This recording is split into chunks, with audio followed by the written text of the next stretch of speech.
um novo tempo em São Gonçalo, e você que está em casa nos ouvindo, também é um prazer estar com você, ter você aí do outro lado nos assistindo. Amados, tem mensagens que, quando a gente fala assim, abra a Bíblia no livro tal, você já sabe assim, já sei o que ele vai pregar. Né? Tem pastores aqui, eles vão concordar comigo nisso.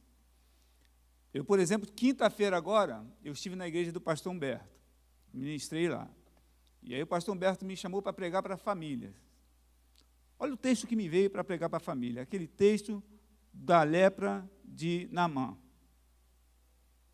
Dá para pregar? Dá, né? Se Deus mandar, dá.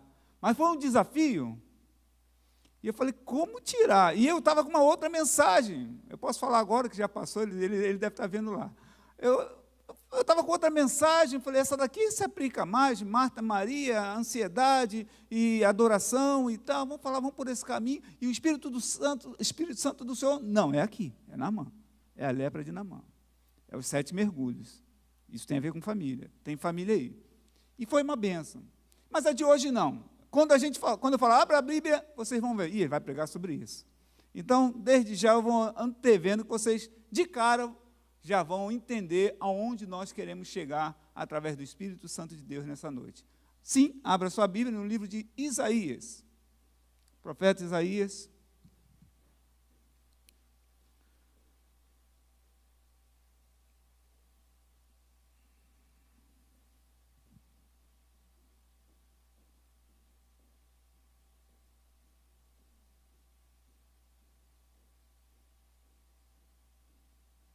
Capítulo 39.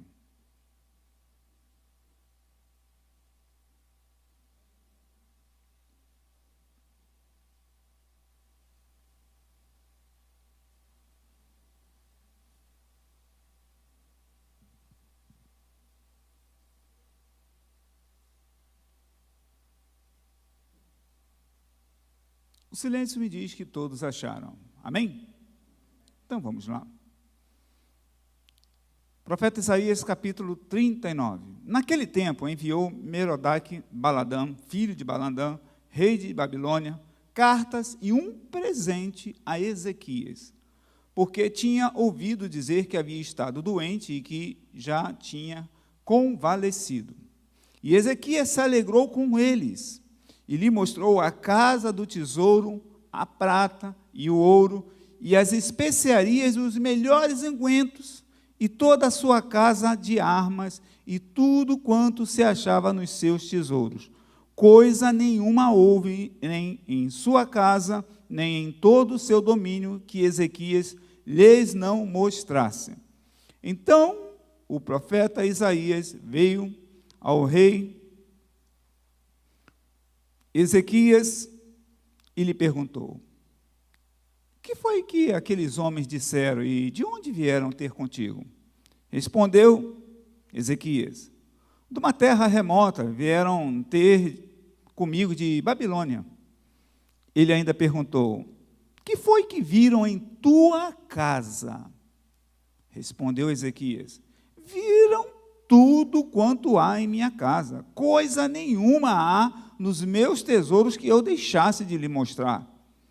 Então disse Isaías a Ezequias, ouve a palavra do Senhor dos Exércitos. Eis que virão dias em que tudo quanto houver em tua casa, juntamente com o que entesouraram teus pais até o dia de hoje, será levado para a Babilônia. Não ficará coisa alguma, disse o Senhor. E dos teus filhos que de ti procederem, em que tu gerares, alguns serão levados cativos para sejam eunucos no palácio do rei de Babilônia. Então disse Ezequias a Isaías, tua é a palavra do Senhor que disseste. Disse mais, porque haverá paz e verdade em meus dias. Amém? Louvado seja o nome do Senhor. Amados, tem horas nesta vida que tudo que está diante de nós é apenas uma oportunidade. O que estava diante de Ezequias, o rei, era uma oportunidade. Oportunidade para quê? Para que o nome do Senhor fosse glorificado. Como é que é essa história? Vamos contextualizá-la. Ezequias, rei, muito conhecido, havia ficado enfermo. E assim que se restabeleceu, alegre tanto que foi, recebe enviados com presente, dando condolência, porque ele tinha se restabelecido. Até aí, tudo bem. Mas Ezequias não sabia de onde eram esses enviados e qual era a motivação daqueles presentes. E eu separo para essa noite um ensinamento central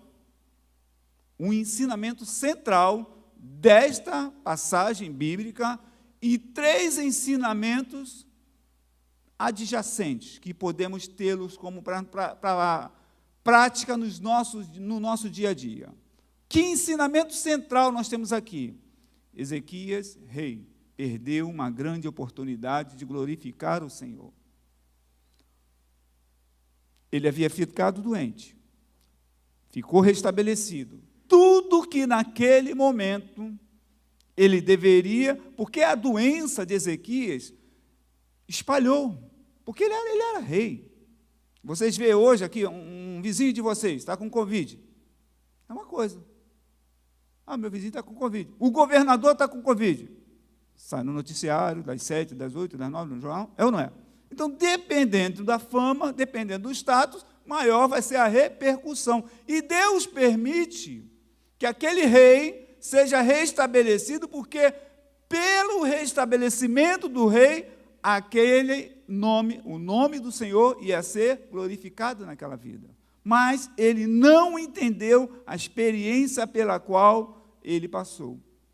Dentro dessa primeira ênfase que eu quero trabalhar nessa noite, a gente tem que ter um pouquinho, tem outros, mas nesse primeiro momento, um pouquinho de cuidado quando estamos muito alegres.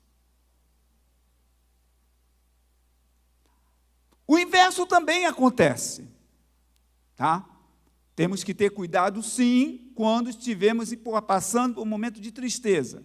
Tem percalço, mas não é a temática dessa noite. Mas quando você está muito alegre, por quê? Ezequias esqueceu até do seu restabelecimento. Mas ali tem um ponto-chave. Era hora de ele falar: o Deus Todo-Poderoso me curara. O Deus Todo-Poderoso seja glorificado, seja louvado, seja engrandecido. Não. Ele esquece Deus, esquece o seu restabelecimento e aponta os olhos para as suas riquezas. O que tinha? O que tinha a ver aquela visita com a mostrar os seus tesouros, a sua prata, a casa de armas? Vamos chegar lá. Casa de armas tem a ver com defesas, seus pontos fortes, seus pontos fracos. Para que apresentar isso?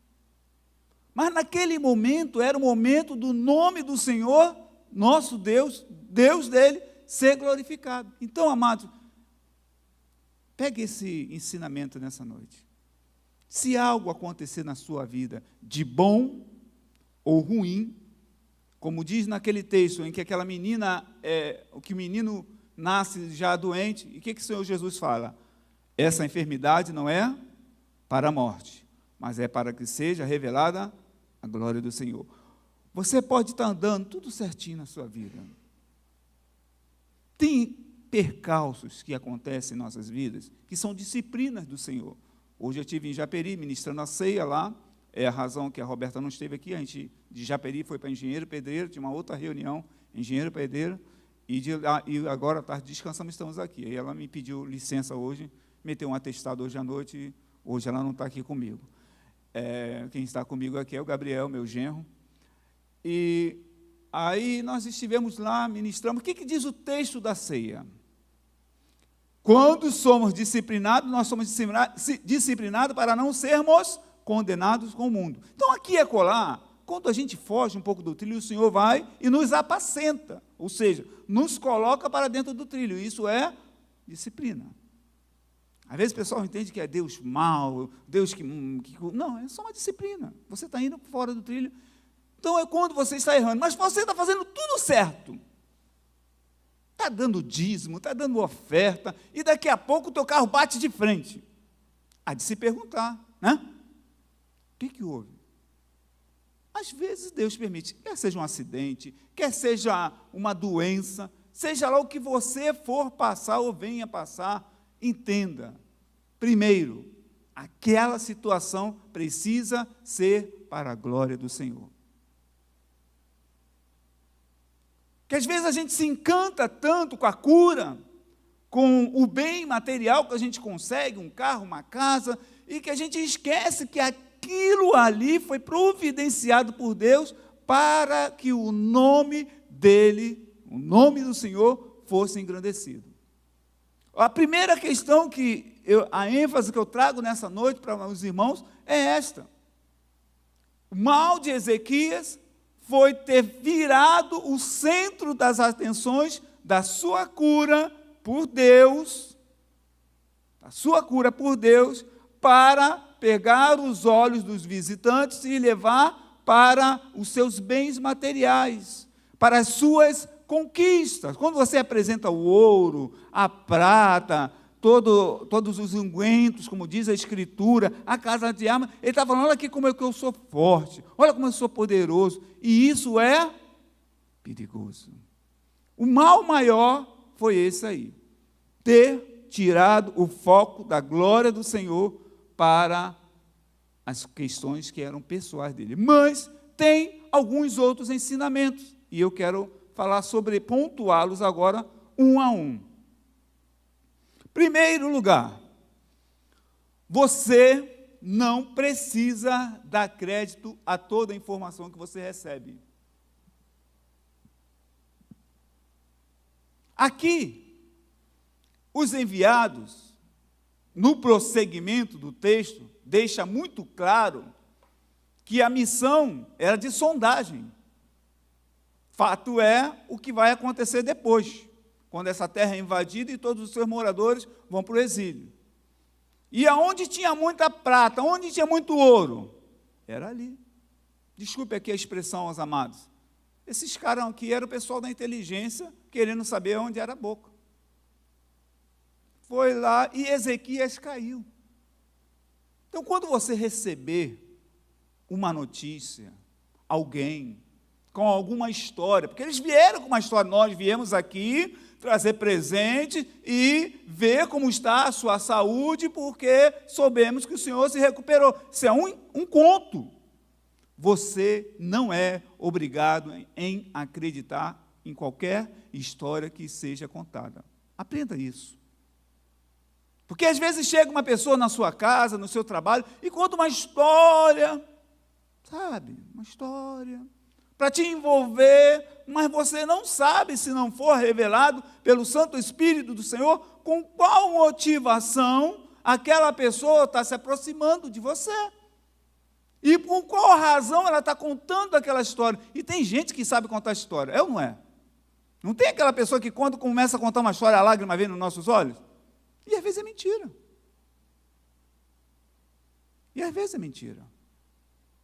Esse é o primeiro ponto. Segundo ponto que eu destaco para essa noite.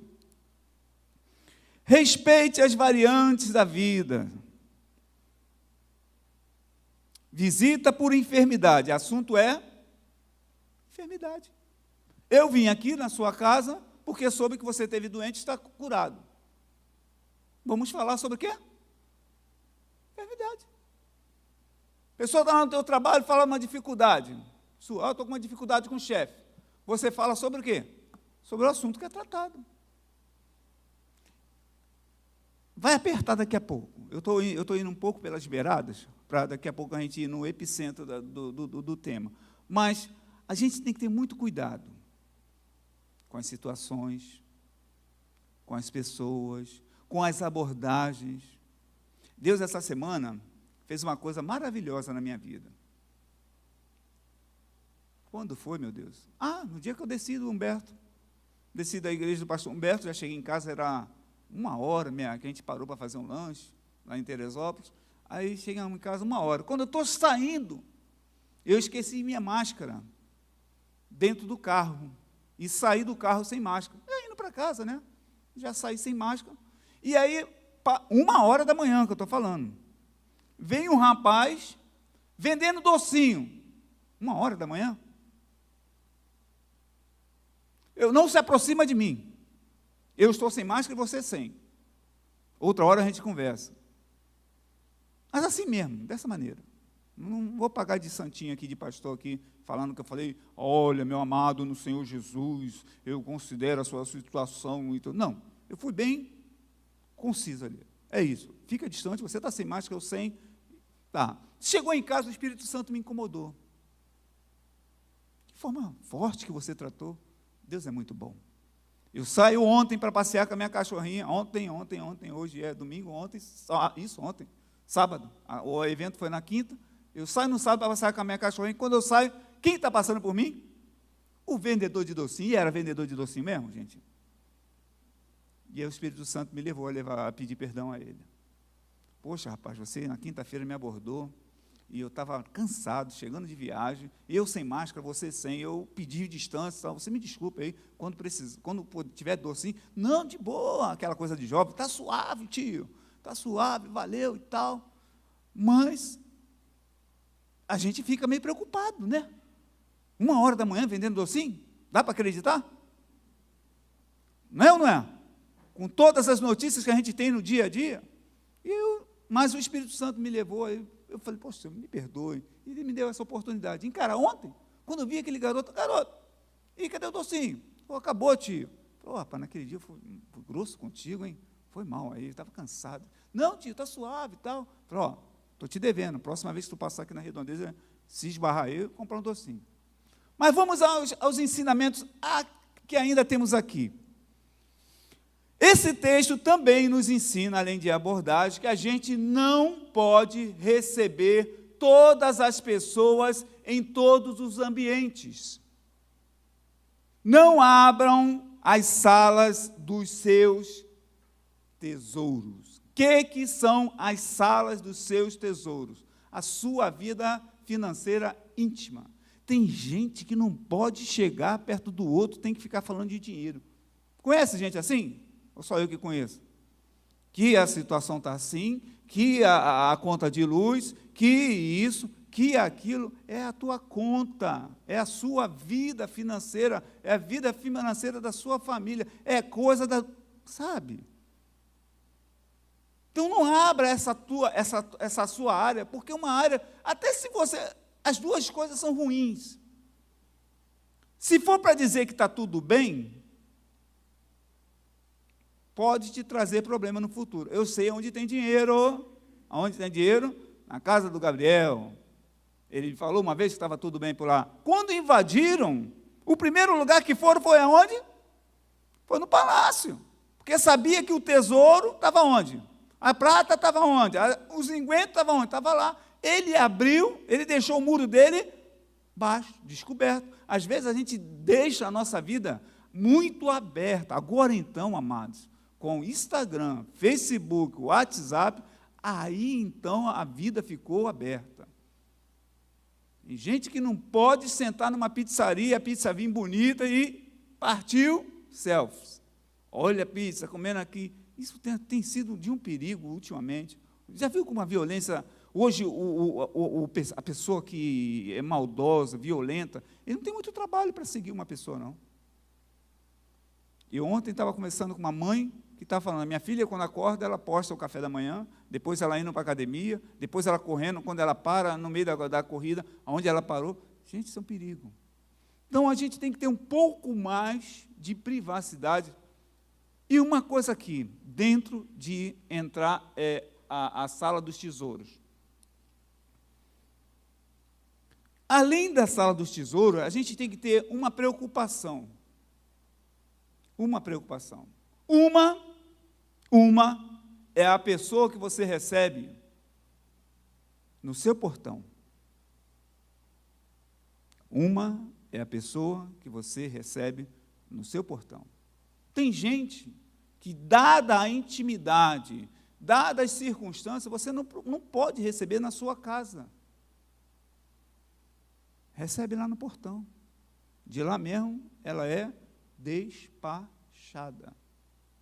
Ela é devolvida para o meio social. Há outros tipos de pessoas que você pode deixar adentrar a sua casa. Há outro tipo de pessoas que pode entrar na sua sala. Tem isso, pastor?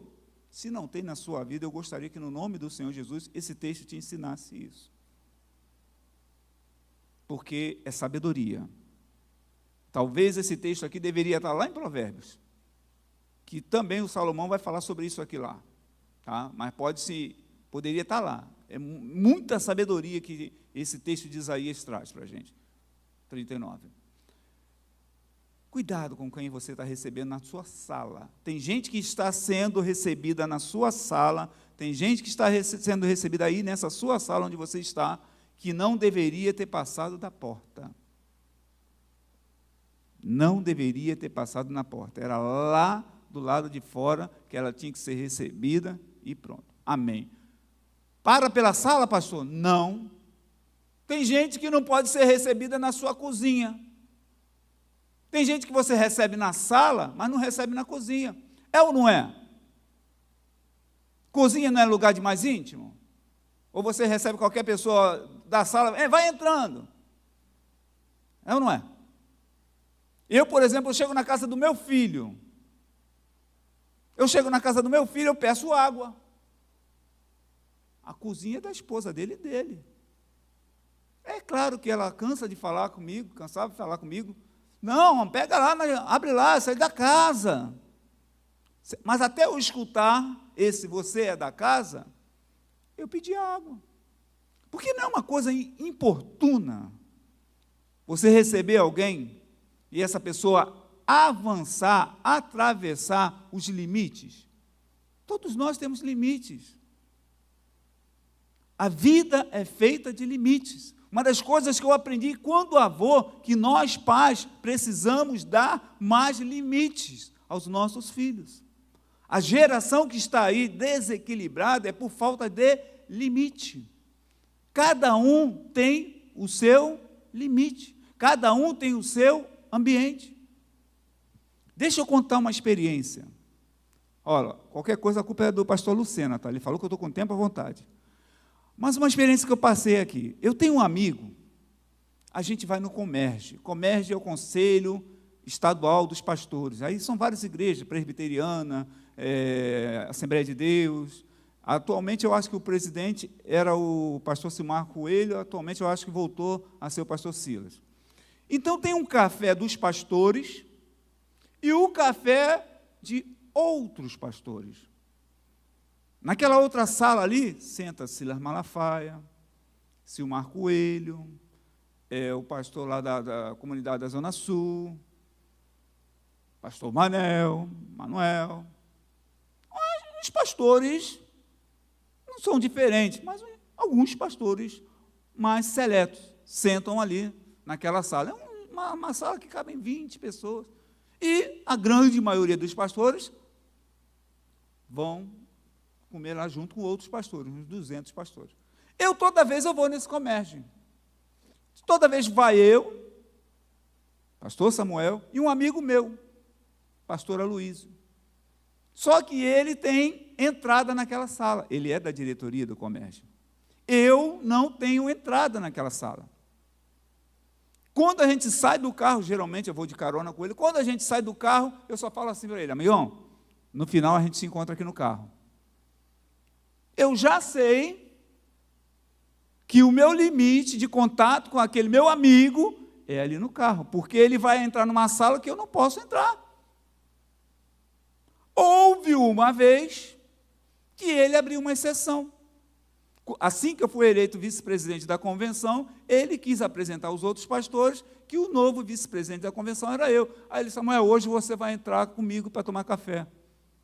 Eu entrei. Aí estava lá aquela celebridade toda: ó, isso aqui é o pastor Samuel, vice-presidente da convenção, bababá, bibibi. Beleza. Fui lá apresentado, tomei café, um café diferente do que eu estava acostumado. Diga-se de passagem, era um café diferente. Eu acho que tinha mais café, o outro tinha 2 colherzinhas ali, tem 3, 4. O gosto é diferente. Era um café diferente. Era o café. Fui lá, tomei aquele café e tal, não sei o quê. Fui apresentado às autoridades lá, depois saí, fui lá para... Esse dia foi, acho que foi na Zona Sul, a reunião. Comunidade da Zona Sul. Veio um outro comércio. Nesse outro comércio, ele não me chamou para entrar. Mas eu entrei uma vez, eu posso entrar de novo? Hã? Não, voltei para o meu cantinho lá. Minha insignificância de pastor comum. Estão entendendo? Que a vida é feita de limites. Você nem deve dar limites a quem não pode ter e nem deve ultrapassar os seus. Então, tem pessoas que é só na sala. Tem pessoas que podem já chegar na tua cozinha, ver a tua geladeira, se é triplex, se é duplex, se é frost free, o que é. Tem gente que pode ver esses artefatos todos que você tem na sua casa. E aí eu vou chegar num outro ponto. Tem gente que não pode e não deve, e aí o grupo é muito seleto, que não deve entrar no seu quarto. Por que do quarto? Quarto é onde habita a intimidade do casal. E o que eu estou falando aqui poderia valer muito bem se o culto fosse um culto de família, mas não adianta. A terapeuta de família vai falar de evangelismo, missões, mas uma hora ele vai chegar na família. Vão se acostumando comigo. Vai chegar na família. O quarto é o lugar da intimidade.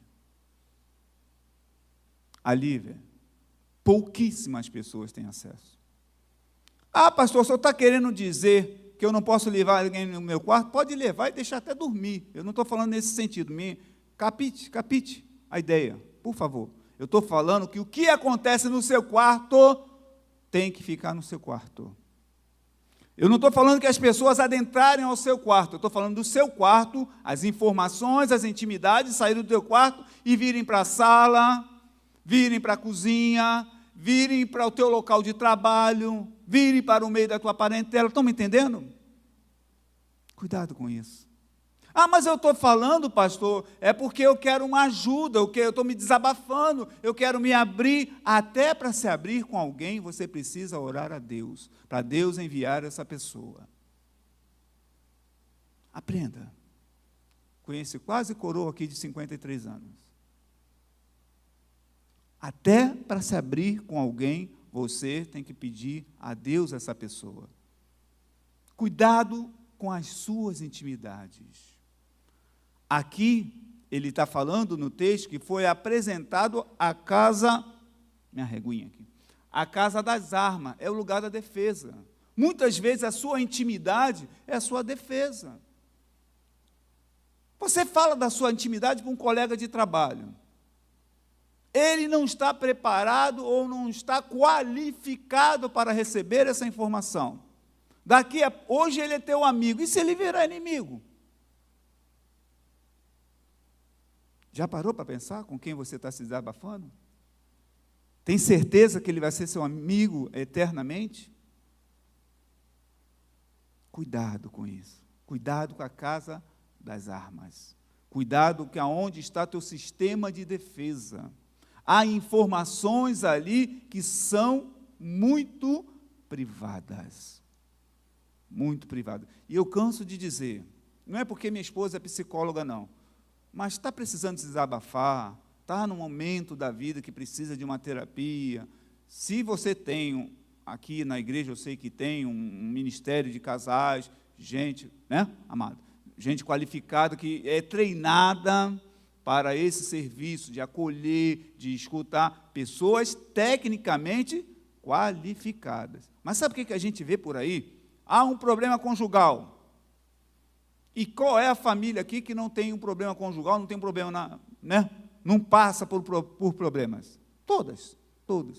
Mas você não pode levar esse problema que é ocasional, momentâneo, para uma amiga de trabalho, porque amiga é amiga hoje.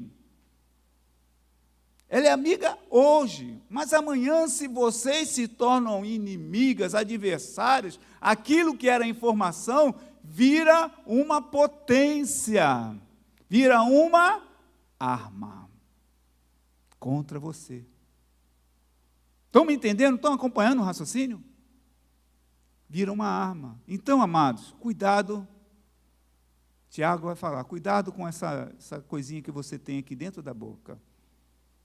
Porque ela pode tanto te botar para cima, mas pode te colocar em situações muito constrangedoras. Quer ver um fato que é muito normal? Manicure. Confundir o manicure com psicólogo. Eu não sei quantos de vocês já experimentaram isso.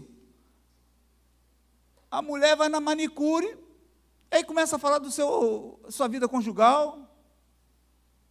Gente, ela é apenas uma manicure, não desmerecendo se tem alguma manicure aqui, aí em casa, não desmerecendo a sua profissão, mas é uma profissão como outra qualquer. Como eu estou falando de manicure, pode ser o pintor que vai pintar a sua casa. Tem pessoas que são transitórias na sua vida, e se são transitórias, elas não podem ser alvo de desabafo.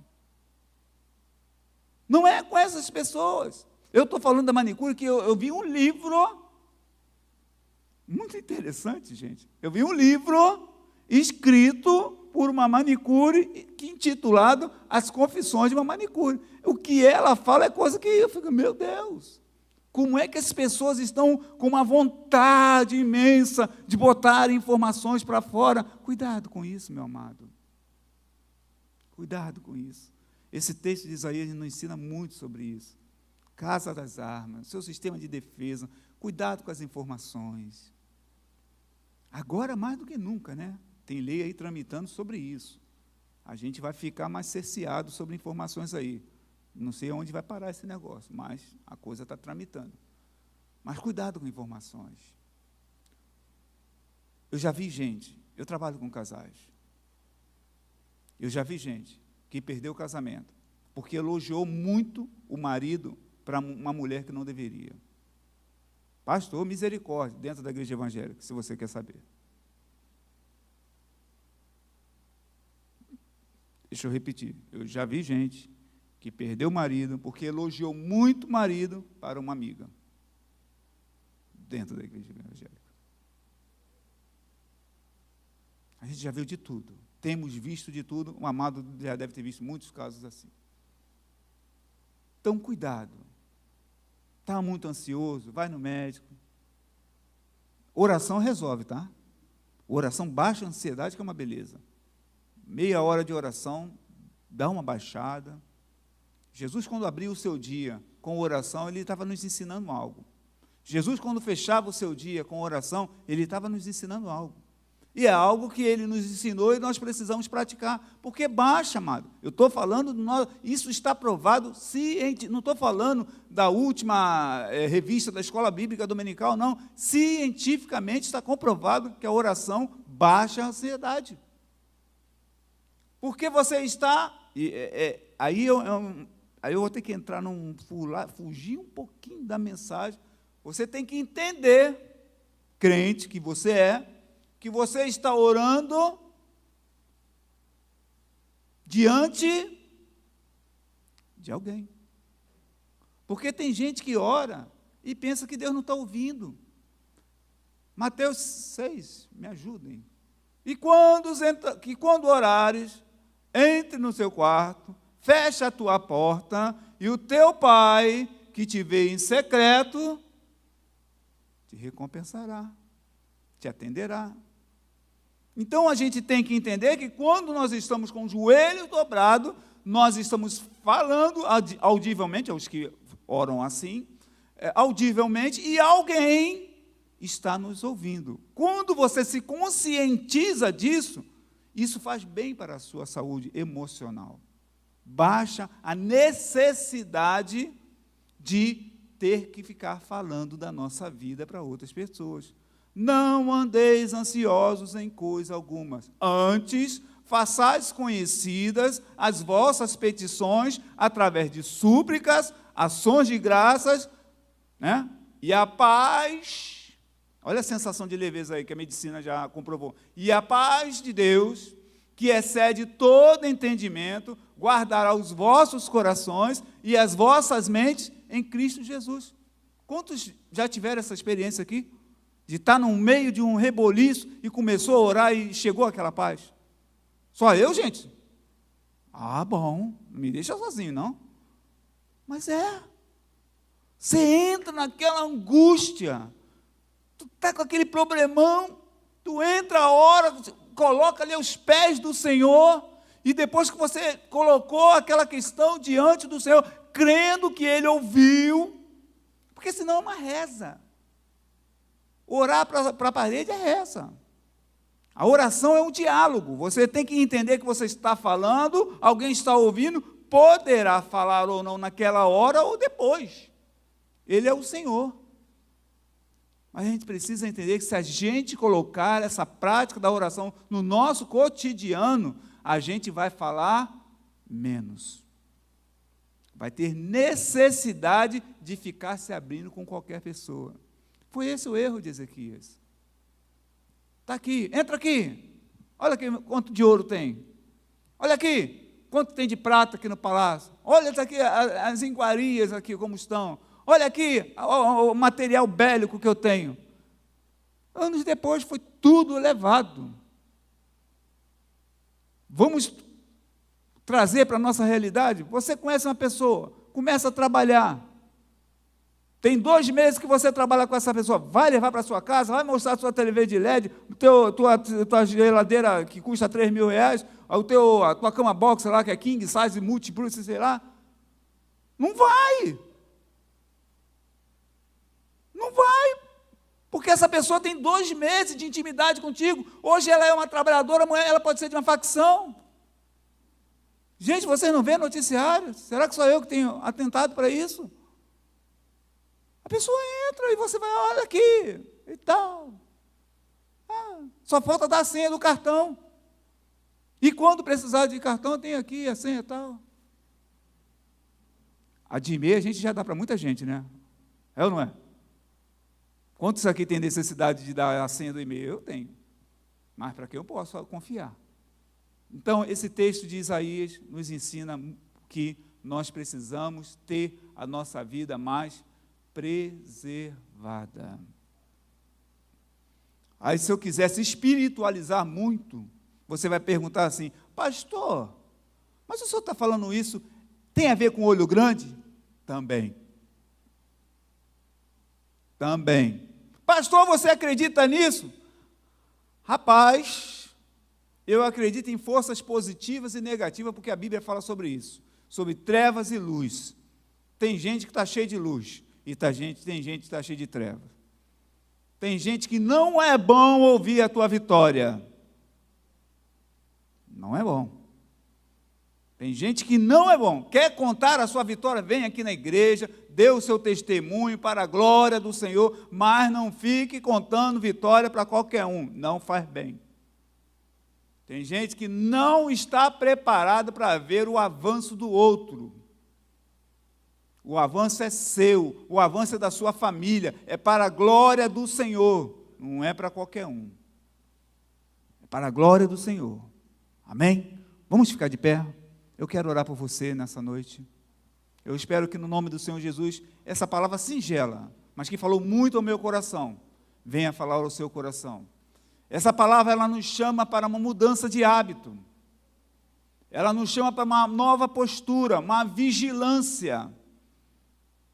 É disso que essa palavra está nos chamando, para uma vigilância. Vigilância nos lábios, vigilância nos procedimentos, até para a nossa segurança e a segurança da nossa família. Curva a sua fronte, eu quero orar por você, mas eu quero que no nome do Senhor Jesus, você converse com Deus nessa hora. Eu sei que o Espírito Santo falou com você. Se ele falou comigo, deve ter falado com você também sobre alguma coisa de tudo que foi falado.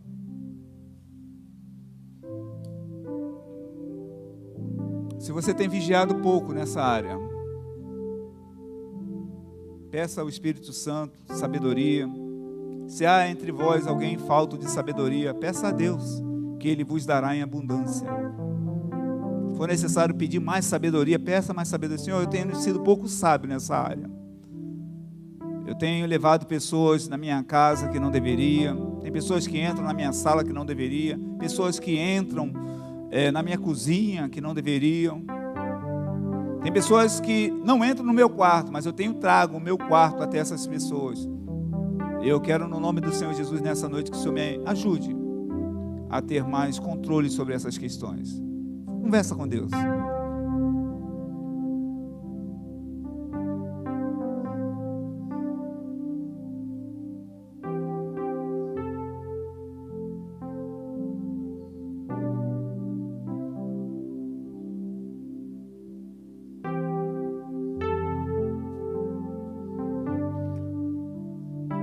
Pai, nós te damos o louvor, a honra, a glória e a adoração.